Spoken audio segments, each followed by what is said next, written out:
भाजपा तो आज की तारीख में भी परसेंटेज ऑफ वोट के हिसाब से सत्ता में नहीं रह सकती। इन्होंने हर साल जो है अपनी उपलब्धि बताने की बजाय अब 9 साल बाद मैदान में आए क्योंकि चुनाव आ गया। अब ये हिंदू कार्ड भी खेलेंगे। बीजेपी का मैनिफेस्टो जो बनता है वो इलेक्शन से कुछ दिन डिक्लेयर होने के बाद बनता है। ये जो आज कह रहे हैं संकल्प पत्र लेकर के आए हैं, हम 6100 रुपया पेंशन देंगे, हम फलाना काम कर देंगे, हम बिगड़ा कर देंगे, उस बात पे तो झूठ बजा कर। अब मोदी की उल्टी गिनती शुरू होगी। अब देश का विपक्ष इकट्ठा होगा और हर हालत में 2024 में भाजपा सत्ता से बाहर हो जाएगी, सत्ता में नहीं रहेगी। भाजपा ने जितना बड़ा धोखा कुलदीप के साथ किया है, ये हमेशा जिस भी पार्टी के साथ रहे हैं उस पार्टी की पीठ में इन्होंने इसी तरह छुरे घूमे हैं। कोई फर्क नहीं पड़ता। मेरा इलाहाबाद का चुनाव था, देश के प्रधानमंत्री आए, देश का होम मिनिस्टर आया। लोग जब एक बार मन बना लेते हैं, लोग एक बार जब फैसला कर लेते हैं, फिर कितना ही बड़ा नेता आ जाए, बात नेता बड़ा होने से नहीं है, बात विश्वास की है। देश का प्रधानमंत्री अमेरिका गया हुआ था और यहाँ अखबारों के अंदर बहुत बड़ी बड़ी खबरें छापी गई कि बहुत भव्य स्वागत हुआ। मैं अभी आपके आने से पहले यूएसए का एक वीडियो देख रहा था। Go back Modi, go back के नारे नहीं, हैंग किया हुआ था मोदी को, और वो भी व्हाइट हाउस के सामने। और बहुत सारे इंडियन कम्युनिटी के लोग वहां इकट्ठे हुए और उन्होंने कहा कि इसने हमारे देश का लोहा बेच दिया। मतलब आखिरी चीज जो थी वो भी इसने बेच दी। देश को कहां लेकर के जाएगा मोदी? केवल अखबार में और मीडिया से कोई आदमी पॉपुलर नहीं हो सकता। अब मोदी की उल्टी गिनती शुरू होगी। अब देश का विपक्ष इकट्ठा होगा और हर हालत में 2024 में भाजपा सत्ता से बाहर हो जाएगी, सत्ता में नहीं रहेगी। हम तो शुरुआत करने वाले हैं। हमने तो फतेहाबाद रैली से शुरुआत करी थी, आप लोग वहां मौजूद थे। इसकी शुरुआत चौधरी ओम प्रकाश चौटाला ने करी है। ये हर हालत में बनेगा और ऐसा महागठबंधन बनेगा कि इसके आगे भाजपा जो ठहर नहीं पाएगी। भाजपा तो आज की तारीख में भी परसेंटेज ऑफ वोट के हिसाब से सत्ता में नहीं रह सकती, क्योंकि सारा वोट जो है 35 से 37% मिला है। 63% वोट जो है भाजपा के खिलाफ है। अब वो इकट्ठा होगा और वो भाजपा को सत्ता से बाहर करेगा। तो कहते हैं कि हम 9 साल का लेखा जोखा लेकर के आए हैं। जो भी सरकार होती है वो हर साल हमने क्या उपलब्धियां करी है, एक साल में हमने प्रदेश में क्या किया, देश में क्या किया, उसके बारे में अपनी सालगिरह मनाती है सरकार। इन्होंने हर साल जो है अपनी उपलब्धि बताने की बजाय अब 9 साल बाद मैदान में आए क्योंकि चुनाव आ गया। अब ये हिंदू कार्ड भी खेलेंगे, अब ये राम मंदिर को बनाने की कोशिश करेंगे।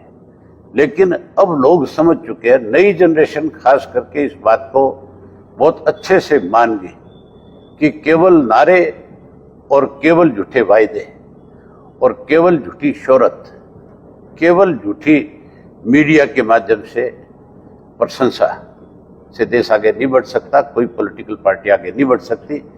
अब तो विश्वास के साथ ही आगे बढ़ा जा सकता है और अब लोगों का विश्वास जो है भाजपा से उठ चुका है। भाजपा सत्ता से बाहर हो जाएगी। भाजपा ने खुद ने आज देश के अंदर इमरजेंसी से भी ज्यादा बुरी हालत कर रखी है। आज अघोषित इमरजेंसी है। इमरजेंसी के अंदर तो केवल मिसा का दुरुपयोग किया गया था, उसके तहत लोगों को जेल में डाला गया था। आज तो ईडी एक ऐसा डिपार्टमेंट बना दिया, आपको अगर ईडी वाले ले जाकर के जेल में डाल दें तो आपको खुद को ये प्रूव करना पड़ेगा कि आप दोषी नहीं है। उस वक्त तो सरकार ये सिद्ध करती थी भी ये दोषी है। अब तो ऐसा एक कानून बन गया इस देश में कि जिसके खिलाफ मुकदमा दर्ज हो गया वो अपने आप को साबित करे कि भी मैंने दोष नहीं किया है। कोर्ट उस बात को माने नहीं माने, क्या हो क्या नहीं हो, वो अलग बात है। आज जितने बुरे हालात इस देश के दुनिया के कभी नहीं हुए। पाकिस्तान से भी मैं कहता हूं बुरा हाल आज हमारे देश का है। इस तरह की एजेंसियों का गठन कर दिया गया जिसकी वजह से कोई आदमी अपने आप को सुरक्षित नहीं मानता है। अभी शुरुआत है, इतनी कोई भी बात करनी बहुत जल्दबाजी होगी। अभी शुरुआत है, अभी पहली मीटिंग हुई है, दूसरी होगी, तीसरी होगी, चौथी होगी। चुनाव के नजदीक जाते जाते जब 2-4 महीने चुनाव के बचेंगे तब जाकर के सारी पिक्चर क्लियर होगी। हरियाणा में अब आपके और हमारी जल्दी से कोई चीज नहीं होने वाली। ये चीजें बहुत सोच समझ करके तय होगी कि कैसे आने वाले 5 साल में आगे सरकार को भी चलाना है, कैसे लोगों की भावनाओं पे खरा उतरना है। ये बहुत सारी चीजें सोच समझ करके तय होती है। घर का फैसला भी एक दिन में नहीं हुआ करता। ये तो देश का फैसला है और देश के अलग अलग राजनीतिक दलों का फैसला है। बहुत से राजनीतिक दलों में आज भी आपस में मतभेद हैं, लेकिन भाजपा को सत्ता से बाहर करने के लिए कहीं स्वार्थ से भी ऊपर उठना पड़ेगा, कहीं उन मतभेदों को भी भुलाना पड़ेगा। किसी को हो सकता है अपने आप को कहीं 1 आधी 2 सीट कम पे भी लड़ना पड़ सके। ये सारी चीजें आपस में तय करने में समय लगेगा, होगा जरूर। अब मुझे ये बताओ गुटबाजी थी कब नहीं? इस कांग्रेस ने, हरियाणा वाली ने वर्चस्व की लड़ाई लड़ी है, लोगों की लड़ाई नहीं। अगर लोगों की लड़ाई लड़ते तो आज कांग्रेस हरियाणा की हाशिए पे नहीं होती।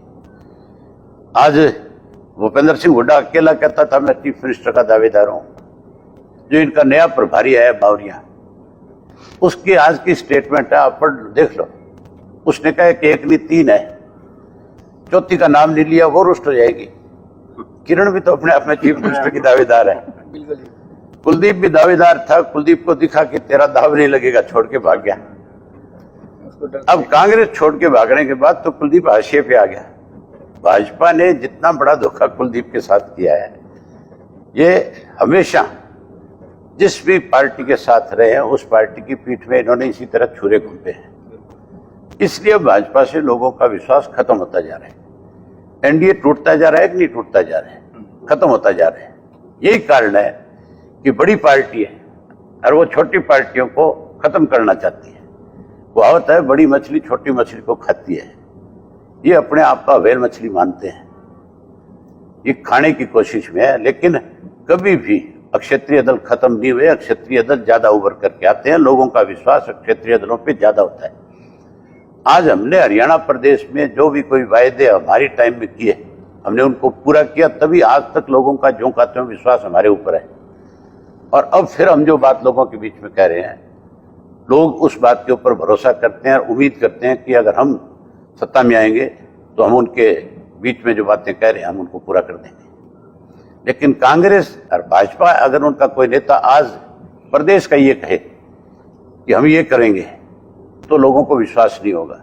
क्योंकि कांग्रेस का मैनिफेस्टो जो बनता है, बीजेपी का मैनिफेस्टो जो बनता है, वो इलेक्शन से कुछ दिन डिक्लेयर होने के बाद बनता है और वो केंद्र के लोग बैठ करके तय करते हैं कि हमने इस प्रदेश में क्या क्या करना है आगे भविष्य में। ये जो आज कह रहे हैं, संकल्प पत्र लेकर के आए हैं, हम 6100 रुपया पेंशन देंगे, हम फलाना काम कर देंगे, हम बिगड़ा कर देंगे, उस बात पे तो जूत बजाया कर। इसी पे ही तो कल शोर मचा आपस में कि तुम कौन होते ये कहने वाले, तुम्हें अधिकार किसने दे दिया। ये सिर्फ रीजनल पार्टी के लोग कह सकते हैं खुल करके कि हम सत्ता में आएंगे तो ये करेंगे और हमें कोई रोक नहीं सकता करते हुए। चौधरी देवीलाल ने कर्जा माफी की बात करी, पेंशन की बात करी। चौधरी देवीलाल ने 5100 रुपये गरीब की बेटी को कन्यादान देने की बात करी। किया कि नहीं किया? सारे कहते थे ये नहीं हो सकता, लेकिन कर दिया। आज हम जो वायदा कर रहे हैं हम उनको पूरा करेंगे। हमारा कोई हाथ थोड़ा ही पकड़ लेगा। ये तो हमारी पार्टी का फैसला है, हमारा फैसला है। जिस दिन राज बन जाएगा उसको इंप्लीमेंट कर देंगे।